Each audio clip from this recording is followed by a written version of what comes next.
Hello, fans of Christopher Manson's Maze. I am back with part 8 and sharing my thoughts on the book and the clues, alleged clues at least. In this clip, I wanted to focus on the trap rooms. If you remember from a previous clip, there are 7 particular rooms in the maze that are interconnected, such that once you're in one of these 7 rooms, there are no exits anywhere taking you to any other room than one of those 7. There is no hope in getting from any of these rooms to 45, much less back to room 1. Now, my hypothesis is that every trap room has some kind of hidden clue indicating that there is no escape. Also, I suspect that if you're in some other room with a door that leads to a trap room, there is typically some clue that serves as a warning not to take that door.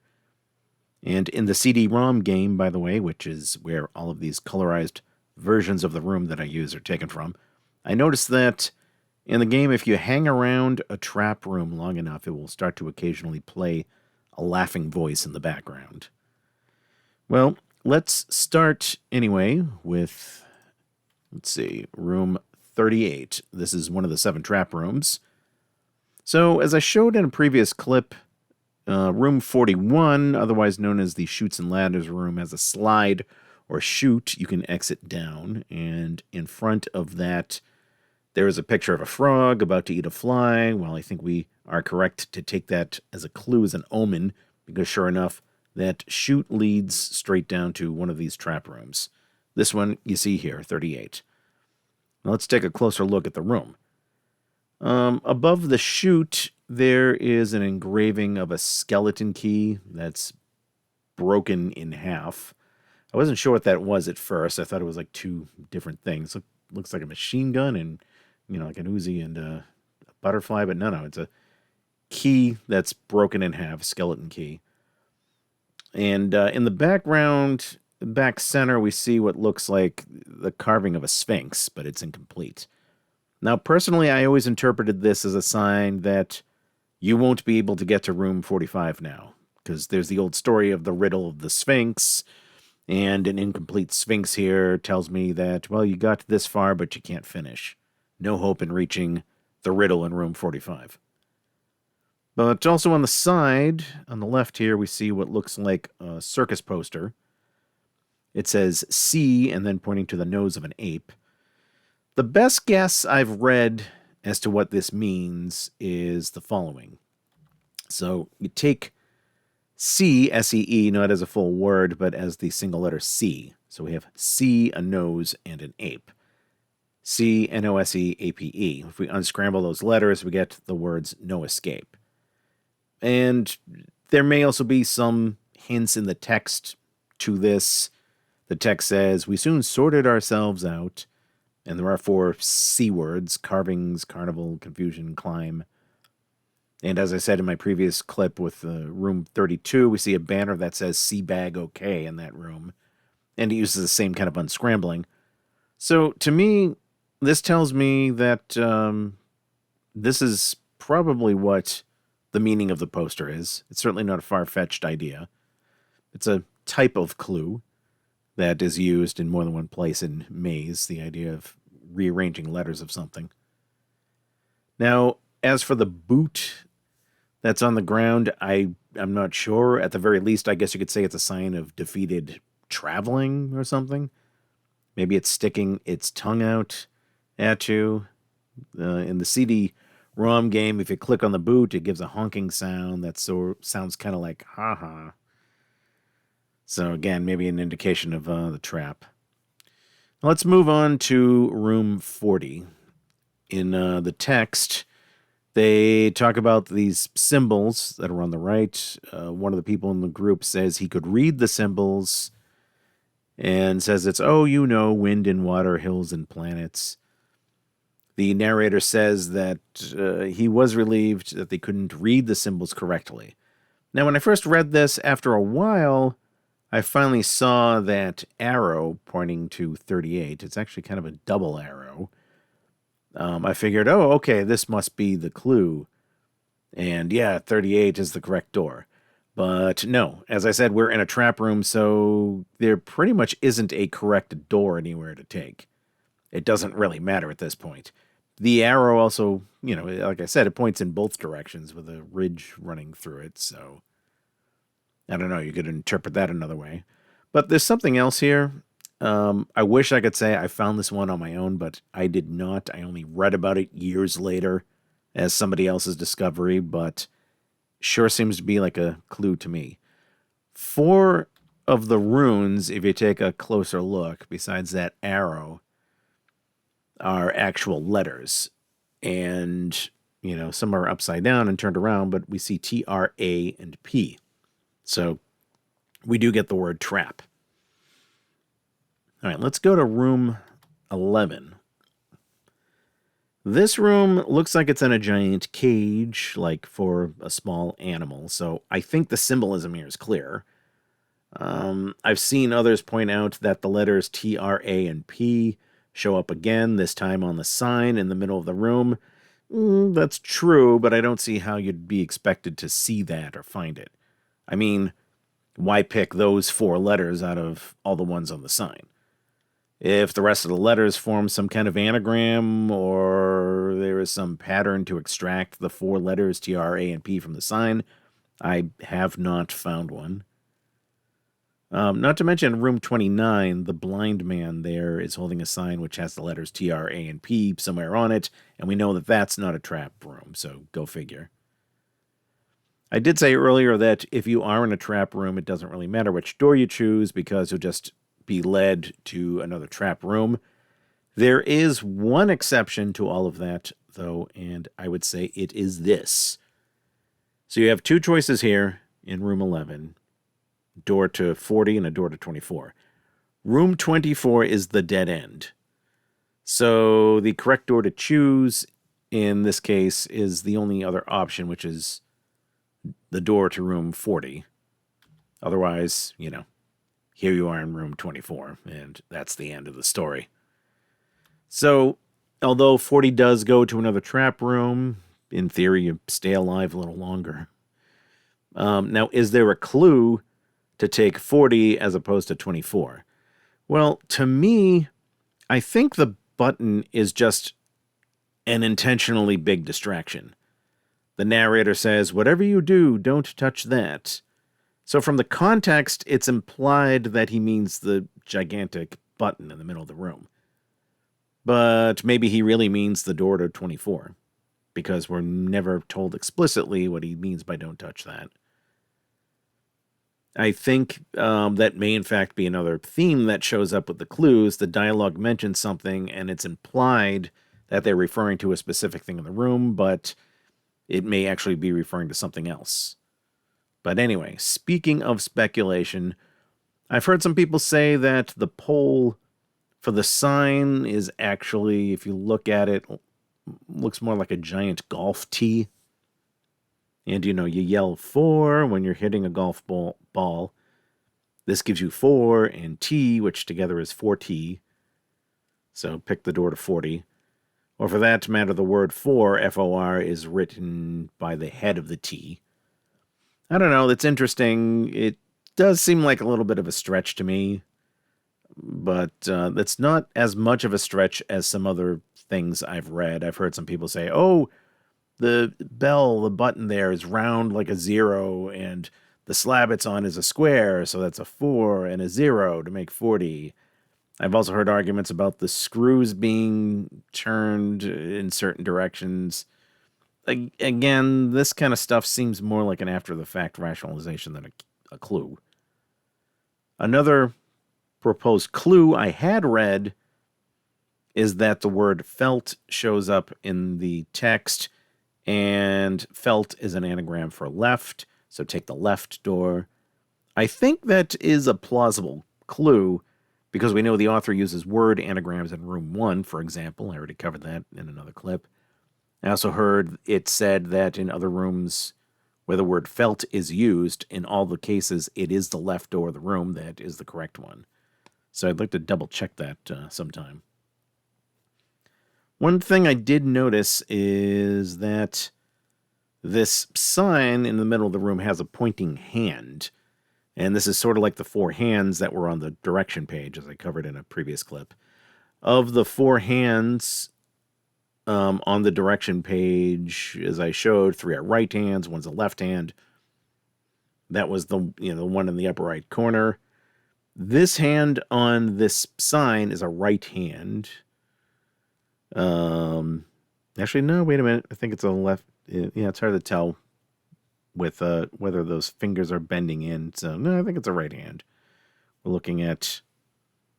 it's hard to say whether those three lines there are fingers pointing in, or we're seeing the back of the hand. Hard as hell in this picture. I'd have to pick up the book. But again, this may be too much of a stretch trying to tie it into the other thing. But if any of you have other ideas about this room, feel free to leave a comment, of course. Now, as for Trap Room 24, the room with no exits, I'm not going to spend any time on this one today, as there are no exits to look at. It's certainly a fun room that adds to the mystique of the book, and there's Greek mythology references again, and, some hint about the personality of the guide, and so on. But let's look at the remaining trap rooms. Room 6 is one of the two rooms in Maze that has exactly one exit. So there isn't much of a point, I would say, in figuring out a correct door. Never mind the fact we're already in a trap room. Now, as for the indications of it being a trap, well, once again, we have a poster here, and some of the letters include TRAP, but again, so what? I tried to see if important or important notice were special anagrams of something, and I really couldn't find anything that looked meaningful.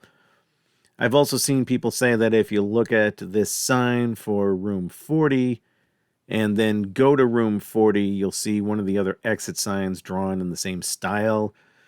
Okay, well, maybe that's a pattern. So we see look how room 40 is drawn here. And if we go back to, where was it?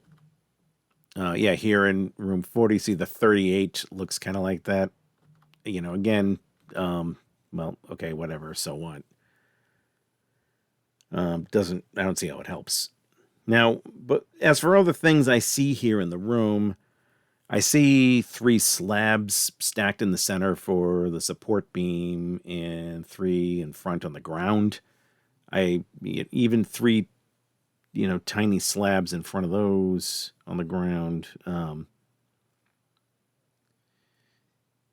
I see a broken ladder. Some have said the rung is the 4th one from the bottom. So that implies 4 and a 0, and 40 is the room you take. But once again, so what? We don't really have any other choices. I also noticed that the break separates the ladder into 3 rungs and 7 rungs. So maybe there's something here relating to room 37, or the fact you take room 37 from room 15 on the shortest path back. Again, pure speculation. But we see a sign with an eye on it. I know that room 37 has these markings in the column that look like eyes. Is it something with the letter I? We're in what looks like a mine shaft. A mine? Is it mine? I? Me? Who knows? Some people have pointed out that the 40 sign also looks like the word O if you turn it upside down. O-H. Is it I-O? The 2 letters which give you the name of a Greek goddess, which is kind of related to some of the lore here with the maze. Now, we're getting down the rabbit hole. Likewise, I've heard other people say, oh, it's like an optometrist sign, and that means 20/20 vision, and 20 plus 20 is 40, the correct door. Once again, I don't really know what that tells us. Some people claim that above the passage in the back here, they see a face. I think that's too much of a stretch. As I said back in, I think it was the 2nd or 3rd clip, I think if the author really wanted to put in a face there, it would have been much more clear. And it's not an exit we can go through anyway. Okay, So having said all that, maybe the room can tell us something else. In the dialogue, we get another little hint of the narrator's biography. There are lines like that here and there throughout the book, which some readers have treated as a whole separate riddle to solve itself. I think there's an implication that somebody wrote the notice here to warn of the narrator, that is the tour guide, and being dangerous perhaps. He does criticize the group for criticizing the room for the way it looks, and then he regrets it. Maybe that's a hint. There's a clue that has nothing to do with something visual, like the room that we saw with the blind man. I do notice some similarities with this room and the other one exit room, room 35. Room 35 is not a trap room, but still a piece of wood in the background here seems to be sort of the same angle as the one in the other room. So we see that piece of wood on the right, and we see that piece of wood up here. I don't know. Also, there's a ladder that's in sort of the same position in both rooms. The exit in both rooms is on the left. But the stacked slabs also kind of look like the ones in room 33, which I didn't grab a picture of, but that's the room without a floor. So this room has no ceiling, the other has no floor. Just an observation. So maybe room 6 has a clue that applies to another room. Regardless, that's all I really have to say about room 6. Those are just my speculations. Let's finish now with the last two rooms of the trap, rooms 22 and 43. Now, room 22, they describe as gaudy and looking like a theatrical backdrop. It sort of looks like a Chinese theater to me. The narrator says, places like this are overdone for my taste, and one could spend quite some time here. My guess is that this is a hint that you're going to be visiting this room over and over again as you go in circles trying to get out of the trap. But, there are other indicators of this being a true trap room. Well, before we get to those 4 signs in the wall, let's look at the center of the room. So we see a trident. We saw one of those in room 26, which was a theater and a stage. The trident is pointing down and to the left, and in room 26, the correct exit is all the way to the left, though more up and to the left. Other people have pointed out that the bottom here is an octagon. The room's kind of an octagon shape, and this centerpiece is an octagon, which kind of implies stop sign. I know it's colored red in this picture for the CD-ROM game, but in the book, of course, these illustrations are not in color, so I don't think we should rely on anything colorized. On top of the octagon, though, is a sofa, and on top of that is what looks like a pawn chess piece. So I've heard some people argue that you have a sofa, a trident, octagon, pawn. That's S-T-O-P, stop. I don't know. It's a proposed clue I've read from somebody, and seems plausible to me. If the shape in the center is supposed to line up with the double lines along the outside, then it does add up to 8 sides. It doesn't look like 8 even sides. I think that's just because of the angle we're at, the perspective, how it was drawn. All right, now as for these 4 signs along the walls, I have seen so many interpretations of these, and some of them seem silly. Somebody at Mazecast said, oh, it's a scale and a tail. And on the far left, we have H plus 2O, so that's H2O, that's water. And then the third sign, if you read it from the bottom up, it says woman's jewelry. Well, woman's jewelry is woman's ring, which also means her ring. And that sounds like herring. So this all relates to fish. Scales, tails, water, and a herring. This room is a red herring. Okay, well, that's one interpretation. But I have a few other ideas that I don't think sound any less crazy. Now, we got the word trap out of one of the other rooms. Is there any way to get the word trap out of these 4 signs? Or maybe another word like stop? Well, if we take the first 2 signs as a scale and a tail, Their first letters are S and T. Now, as for women's jewelry, a woman's piece of jewelry that comes to mind first are earrings. Yeah, it's true, men can wear earrings as well, but back when this was written in 1985, the only men wearing earrings were largely rebels. So let's take that to mean earring. And let's take H2O as water. So we get STEW. Scales, tails, earring, water. STEW. Stew. Does that mean anything? Well, to stew is more of a slang term meaning to worry. There's also the phrase in a stew. And these people in the room are certainly stewing. They're cooked. But maybe the woman's jewelry is a ring. A ring is a circle or a letter O. And the H plus 2O, notice it's written downward, falling down. Well, water that falls down is precipitation, so in this case, the letters we get for the four signs are STOP, scale, tail, O for the ring, and precipitation, stop. Again, just another interpretation. Is there any way to get the word trap instead? Well, I've thought long and hard about that one, and it's probably too much of a stretch, but let me share it with you anyway. So keep the last sign as P for precipitation. If we look at the scale, it's tipped, so instead of taking that as the word scale, we could take that as the word tip. Now for the second sign, it's really, really hard for me to take that as anything but tail. Could it be rope? Well, probably not, because we've seen rope drawn in some of the other rooms, and it doesn't look like that. Maybe it's a lock of hair? Is it Rapunzel? Like I said, a stretch. But in that case, you have the letter R. Now, the third sign, the woman's jewelry, notice that it's starting at the bottom and wrapping itself upward. Perhaps like a woman's anklet. Anklet starts with A. So, again, far-fetched, I will admit, but that is my best guess as to how you might be able to get the words TRAP out of this. And in my defense, I don't see it as being too much more of a stretch than the red herring guess. All right, let's finish with the only other trap room we haven't looked at, room 43. Now here we see two signs being held, one saying peak, one saying part. When I was first looking at the book years ago, I thought that maybe the hands were significant, like they were taking the signs.